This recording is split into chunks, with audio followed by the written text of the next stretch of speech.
ओम शांति। आज 18 अक्टूबर 2025 की बाबा की साकार मुरली है। मुरली के महावाक्य हैं, मीठे बच्चे आत्म अभिमानी होकर बैठो, अंदर घोटते रहो मैं आत्मा हूँ, देही अभिमानी बनो, सच्चा चार्ट रखो तो समझदार बनते जाएंगे, बहुत फायदा होगा। प्रश्न है, बेहद के नाटक को समझने वाले बच्चे किस एक लॉ यानी नियम को अच्छी रीति समझते हैं? उत्तर है, यह अविनाशी नाटक है। इसमें हर एक पार्टधारी को पार्ट बजाने अपने समय पर आना ही है। कोई कहे हम सदा शांति धाम में ही बैठ जाए तो यह लॉ नहीं है, उसे तो पार्टधारी ही नहीं कहेंगे। यह बेहद की बातें बेहद का बाप ही तुम्हें सुनाते हैं। ओम शांति। अपने को आत्मा समझ कर बैठो, देह अभिमान छोड़कर बैठो। बेहद का बाप बच्चों को समझा रहे हैं। समझाया उनको जाता है जो बेसमझ होते हैं। आत्मा समझती है कि बाप सच कहते हैं, हम आत्मा बेसमझ बन गए हैं। मैं आत्मा अविनाशी हूँ, शरीर विनाशी है। मैं आत्मा अभिमान छोड़ देह अभिमान में फंस पड़ा हूँ तो बेसमझ ठहरे ना। बाप कहते हैं सब बच्चे बेसमझ हो पड़े हैं देह अभिमान में आकर। फिर तुम बाप द्वारा देही अभिमानी बनते हो तो बिल्कुल समझदार बन जाते हो। कोई तो बन गए हैं, कोई पुरुषार्थ करते रहते हैं। आधा कल्प लगा है बेसमझ बनने में। इस अंतिम जन्म में फिर समझदार बनना है। आधा कल्प से बेसमझ होते होते 100% बेसमझ बन जाते हैं। देह अभिमान में आकर ड्रामा प्लान अनुसार तुम गिरते आए हो। अभी तुमको समझ मिली है, फिर भी पुरुषार्थ बहुत करना है, क्योंकि बच्चों में देवी गुण भी चाहिए। बच्चे जानते हैं हम सर्वगुण संपन्न 16 कला संपूर्ण थे, फिर इस समय निर्गुण बन पड़े हैं, कोई भी गुण नहीं रहा है। तुम बच्चों में भी नंबरवार पुरुषार्थ अनुसार इस खेल को समझते हैं। समझते समझते भी कितने वर्ष हो गए हैं, फिर भी जो नए हैं वह अच्छे समझदार बनते जाते हैं। औरों को भी बनाने का पुरुषार्थ करते हैं। कोई ने तो बिल्कुल नहीं समझा है, बेसमझ के बेसमझ ही है। बाप आए ही है समझदार बनाने। बच्चे समझते हैं माया के कारण हम बेसमझ बने हैं। हम पूज्य थे तो समझदार थे, फिर हम ही पुजारी बन बेसमझ बने हैं। आदि सनातन देवी देवता धर्म प्राय लोप हो गया है। इनका दुनिया में किसको पता नहीं है। यह लक्ष्मी नारायण कितने समझदार थे, राज्य करते थे। बाबा कहते हैं ततत्वम, तुम भी अपने लिए इसे समझो। यह बहुत बहुत समझने की बातें हैं, सिवाय बाप के कोई समझा न सके। अभी महसूस होता है बाप ही ऊंचते ऊंच समझदार ते समझदार होगा ना। एक तो ज्ञान का सागर भी है, सर्व का सदगति दाता भी है, पतित पावन भी है। एक की ही महिमा है। इतना ऊंचते ऊंच बाप आकर के बच्चे बच्चे कह कैसे अच्छी रीति समझाते हैं। बच्चे अब पावन बनना है, उसके लिए बाप एक ही दवाई देते हैं। कहते हैं योग से तुम भविष्य 21 जन्म निरोगी बन जाएंगे। तुम्हारे सब रोग दुख खत्म हो जाएंगे, तुम मुक्ति धाम में चले जाएंगे। अविनाशी सर्जन के पास एक ही दवाई है, एक ही इंजेक्शन आत्मा को आए लगाते हैं। ऐसे नहीं कोई मनुष्य बैरिस्टरी भी करेंगे, इंजीनियरिंग भी करेंगे, नहीं, हर एक आदमी अपने धंधे में ही लग जाते हैं।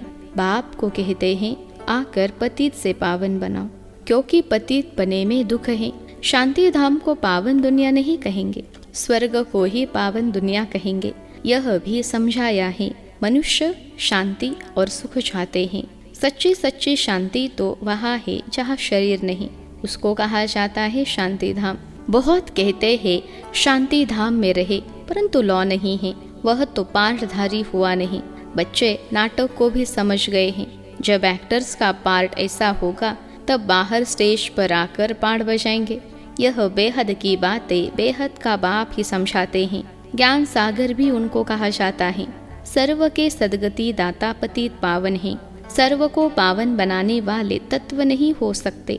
पानी आदि सब तत्व हैं, वह कैसे सदगति करेंगे? आत्मा ही पाड़ बजाती है, हट्टियों का भी पार्ट आत्मा बजाती है। यह बातें भी जो समझदार हैं वही समझ सकते हैं। बाप ने कितना समझाया है। कोई ऐसी युक्ति रचो जो मनुष्य समझे, कैसे पूज्य सो फिर पुजारी बनते हैं। पूज्य है नई दुनिया में, पुजारी है पुरानी दुनिया में। पावन को पूज्य, पतित को पुजारी कहा जाता है। यहाँ तो सब पतित हैं, क्योंकि विकार से पैदा होते हैं। वहाँ है श्रेष्ठ, गाते भी है संपूर्ण श्रेष्ठाचारी। अभी तुम बच्चों को ऐसा बनना है। मेहनत है, मुख्य बात है याद की। सभी कहते हैं याद में रहना बड़ा मुश्किल है। हम जितना चाहते हैं याद में रह नहीं सकते हैं। कोई सच्चाई से अगर चार्ट लिखे तो बहुत फायदा हो सकता है। बाप बच्चों को यह ज्ञान देते हैं कि मन मना भव, तुम अर्थ सहित कहते हो। बच्चे बाप हर बात यथार्थ रीति अर्थ सहित समझाते हैं। बाप से बच्चे कई प्रकार के प्रश्न पूछते हैं। बाप करके दिल लेने के लिए कुछ कह देते हैं, परंतु बाप कहते हैं मेरा काम ही है पतित से पावन बनाना। मुझे तो बुलाते ही इसलिए हो। तुम जानते हो हम आत्मा शरीर सहित पावन थी, अभी वही आत्मा शरीर सहित पतित बनी है। 84 जन्मों का हिसाब है ना। तुम जानते हो अभी यह दुनिया कांटों का जंगल बन गई है। यह लक्ष्मी नारायण तो फूल है ना। उन्होंने आगे कांटे जाकर कहते हैं आप सर्वगुण संपन्न, हम पापी कपटी हैं। सबसे बड़ा कांटा है काम विकार का। बाप कहते हैं इस पर जीत पहन जगत जीत बनो। मनुष्य कहते हैं भगवान को कोई न कोई रूप में आना है, भागीरथ पर विराजमान हो आना है। भगवान को आना ही है पुरानी दुनिया को नया बनाने। नई दुनिया को सतो प्रधान, पुरानी को तमो प्रधान कहा जाता है। जबकि अभी पुरानी दुनिया है तो जरूर बाप को आना ही पड़े। बाप को ही रचयिता कहा जाता है। तुम बच्चों को कितना सहज समझाते हैं, कितनी खुशी होनी चाहिए। बाकी किसका कर्म भोग का हिसाब किताब है?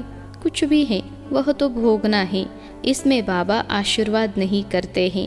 हमको बुलाते ही हो बाबा आकर हमको वर्षा दो। बाबा से क्या वर्षा पाने चाहते हो? मुक्ति जीवन मुक्ति का। मुक्ति जीवन मुक्ति का दाता एक ही ज्ञान सागर बाप है, इसलिए उनको ज्ञान दाता कहा जाता है। भगवान ने ज्ञान दिया था, परंतु कब दिया, किसने दिया, यह किसको पता नहीं है। सारा मुझारा इसमें है। किसको ज्ञान दिया यह भी किसको पता नहीं है। अभी यह ब्रह्मा बैठे हैं, इनको मालूम पड़ा है कि हम सो नारायण था, फिर 84 जन्म भोगे। यह है नंबर 1 में। बाबा बतलाते हैं मेरी तो आँख ही खुल गई।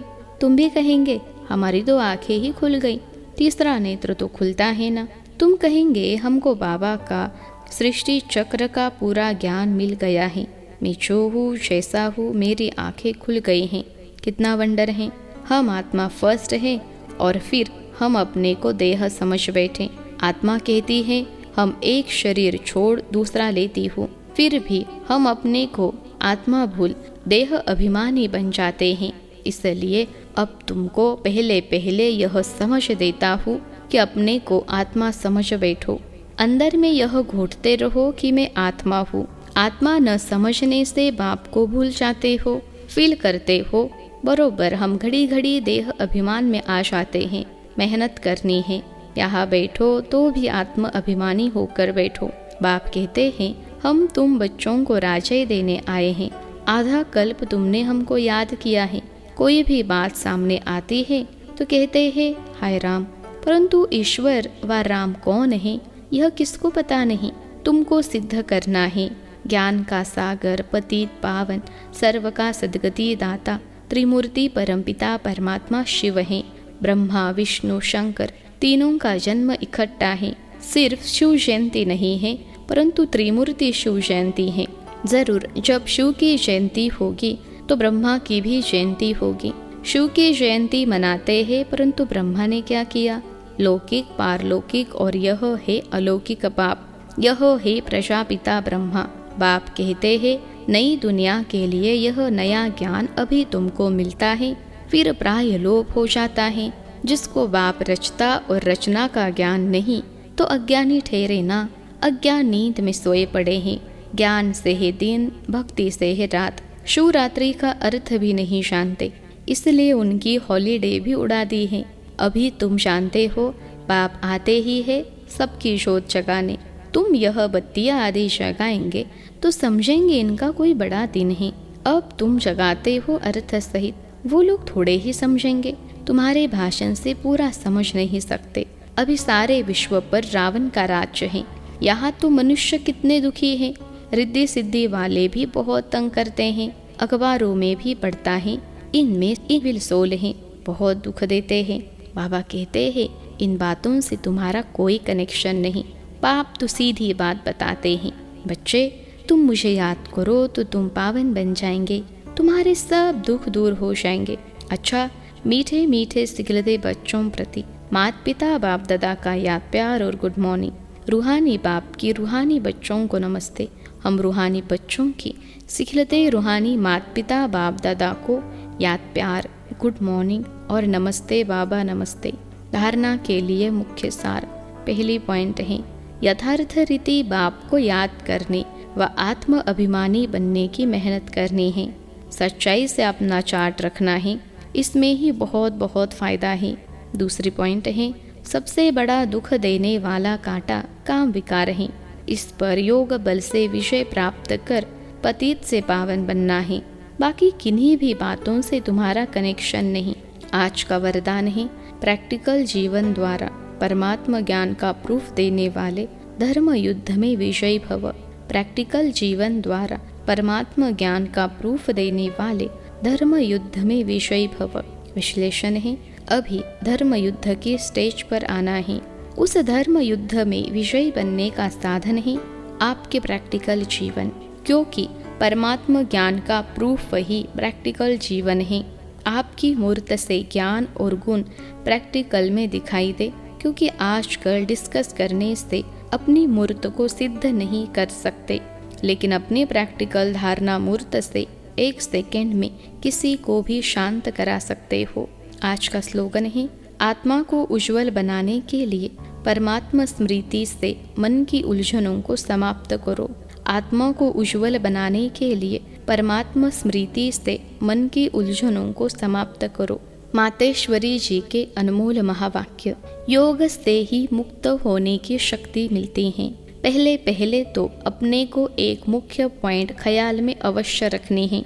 जब इस मनुष्य सृष्टि का बीज रूप परमात्मा है, तो उस परमात्मा द्वारा जो नॉलेज प्राप्त हो रही है वो सब मनुष्यों के लिए जरूरी है। सभी धर्म वालों को यह नॉलेज लेने का अधिकार है।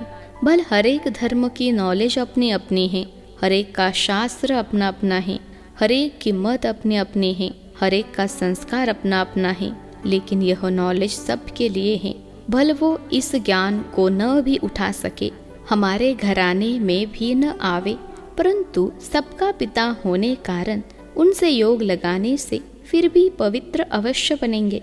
इस पवित्रता के कारण अपने ही सेक्शन में पद अवश्य पाएंगे, क्योंकि योग को तो सभी मनुष्य मानते हैं। बहुत मनुष्य ऐसे कहते हैं हमें भी मुक्ति चाहिए, मगर सजाओं से छूट मुक्त होने की शक्ति भी इस योग द्वारा मिल सकती है। दूसरी पॉइंट है आजापा जाप अर्थात निरंतर ईश्वरीय याद। विश्लेषण है यह जो कहावत है श्वासोश्वास अजापा जाप जपते रहो, उसका यथार्थ अर्थ क्या है? जब हम कहते हैं अजापा जाप, तो इसका यथार्थ अर्थ है जाप के बिगर श्वासोश्वास अपना बुद्धि योग अपने परमपिता परमात्मा के साथ निरंतर लगाना, और ईश्वरीय याद श्वासोश्वास कायम चलती आती हैं। उस निरंतर ईश्वरीय याद को अजापा जाप कहते हैं। बाकी कोई मुख से जाप जपना अर्थात राम राम कहना, अंदर में कोई मंत्र उच्चारण करना, यह तो निरंतर चल नहीं सकता। वो लोग समझते हैं हम मुख से मंत्र उच्चारण नहीं करते, लेकिन दिल में उच्चारण करना यह है अजापा जाप, परंतु यह तो सहज एक विचार की बात है। जापना शब्द ही अजापा जाप है, जिसको जपने की भी जरूरत नहीं है। आंतरिक बैठ कोई मूर्ति का ध्यान भी नहीं करना है, न कुछ सिमरन करना है, क्योंकि वो भी निरंतर खाते पीते रह नहीं सकेंगे। लेकिन हम जो ईश्वर याद करते हैं वही निरंतर चल सकती हैं, क्योंकि यह बहुत सहज है। जैसे समझो बच्चा है, अपने बाप को याद करता है तो उसी समय बाप का फोटो सामने नहीं लाना पड़ता है, लेकिन मनसा वाचा कर्मना बाप के सारे ऑक्यूपेशन एक्टिविटी गुणों सहित याद आता है। बस वह याद आने से बच्चे की भी वो एक्ट चलती हैं। तब ही सन शोज फादर करेंगे। वैसे अपने को भी और सबकी याद दिल भीतर से मिटाए उस एक ही असली पारलौकिक परमपिता परमात्मा की याद में रहना है। इसमें उठते बैठते खाते पीते निरंतर याद में चल सकते हैं। उस याद से ही कर्मातीत बनते हैं। तो इस नेचुरल याद को ही अजाप अजाप कहते हैं। अच्छा, ओम शांति। अव्यक्त इशारे। स्वयं और सर्व के प्रति मनसा द्वारा योग की शक्तियों का प्रयोग करो। अभ्यास की प्रयोगशाला में बैठ योग का प्रयोग करो तो एक बाप का सहारा और माया के अनेक प्रकार के विघ्नों का किनारा अनुभव करेंगे।